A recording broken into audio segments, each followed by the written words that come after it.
Hey, salut les cinéphages, c'est Merej et aujourd'hui je viens vous parler d'un film original Netflix, Banger, que ça s'appelle, qu'on pourrait traduire par pétard, mais bon, il faut pas le prendre littéralement, puisque vous savez très bien ce que ça veut dire.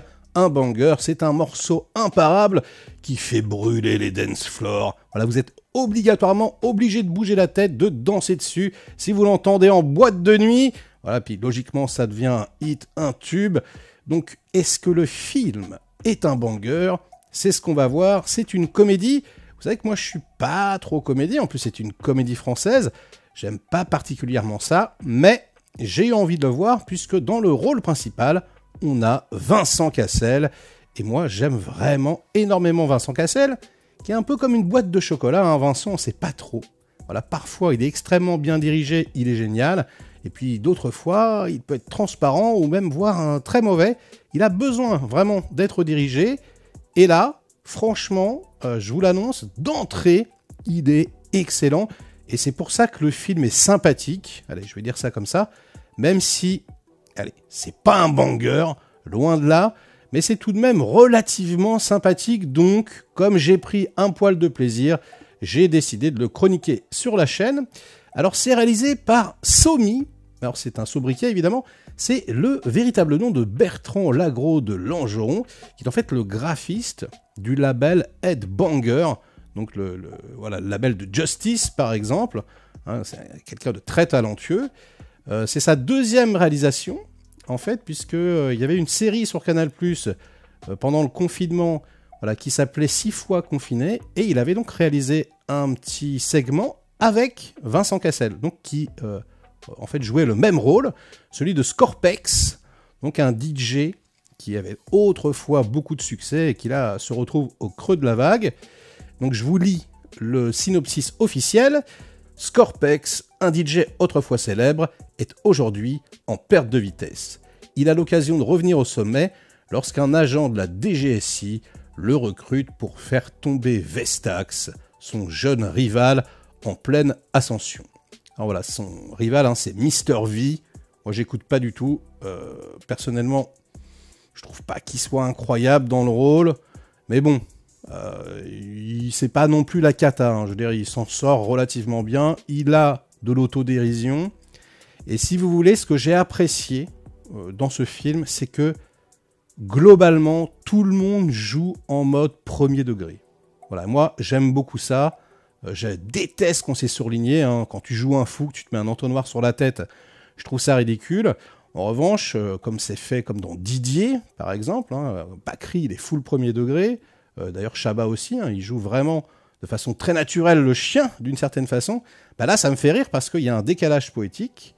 Et très franchement, en tout cas pour la direction d'acteur, Somi, donc le réalisateur, se débrouille plutôt bien. Vraiment, ils sont tous assez marrants.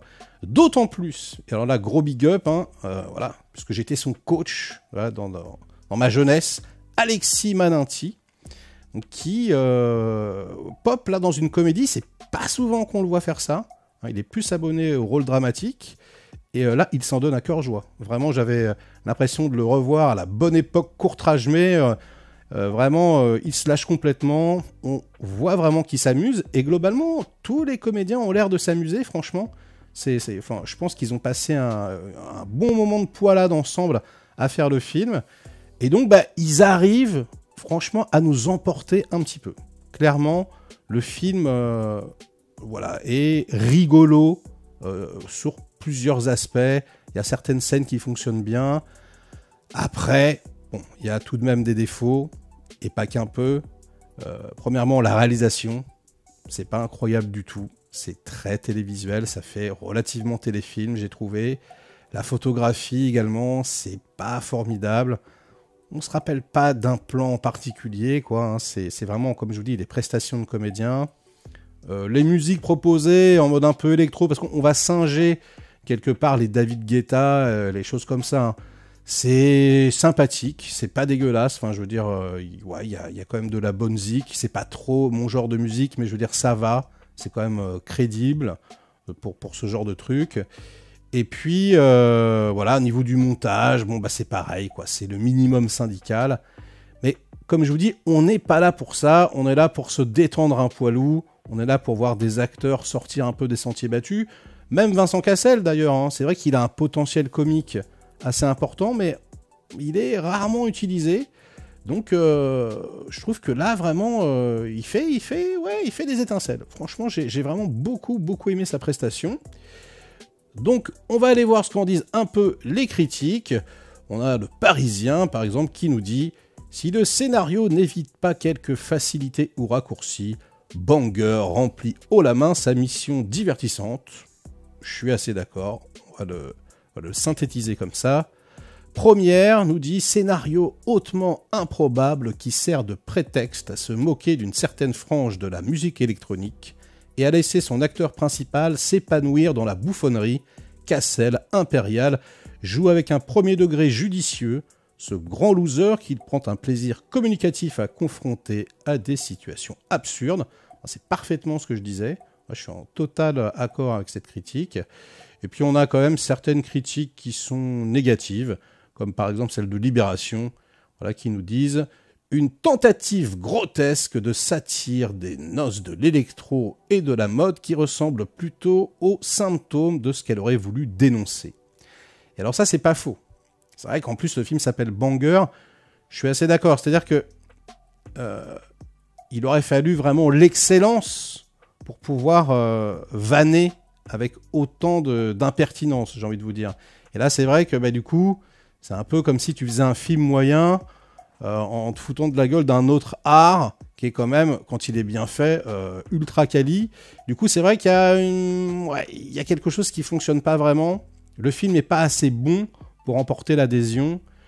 Donc écoutez, vous me direz ce que vous en avez pensé dans les commentaires, mais je pense qu'on sera tous d'accord sur le fait tout de même que Vincent Cassel remporte la mise, Alexis Maninty aussi, et puis toute la clique de comédiens, franchement, qui s'en sort vraiment avec les honneurs pour ce genre de truc.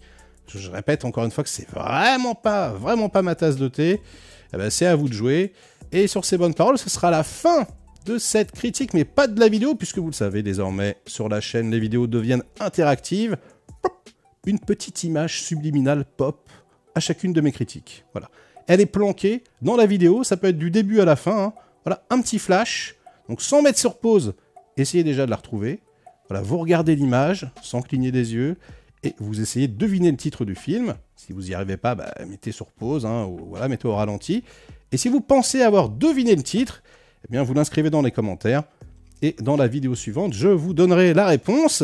D'ailleurs, dans la vidéo précédente, il fallait retrouver L627 de Bertrand Tavernier, et qui est un des meilleurs films français ever, un des meilleurs films policiers français. C'est incroyable. C'est le The Wire français. Franchement, c'est mais une dinguerie. On a vraiment l'impression d'être avec les flics, d'être au quotidien, de voir un peu voilà, l'envers du décor. C'est magnifique. C'est un film sublime, je trouve. Donc, je vous le recommande chaudement si vous ne l'avez pas vu. Bon courage pour la petite image subliminale du jour. Et du coup, sur ces bonnes paroles, ce sera vraiment, véritablement la fin de la vidéo. Likez-la si elle vous a plu, diverti un minimum. Délikez-la sinon. Inondez-moi de commentaires comme d'habitude pour faire marcher le petit robot YouTube. Et nous, on se retrouve très vite pour de prochaines aventures. Ciao!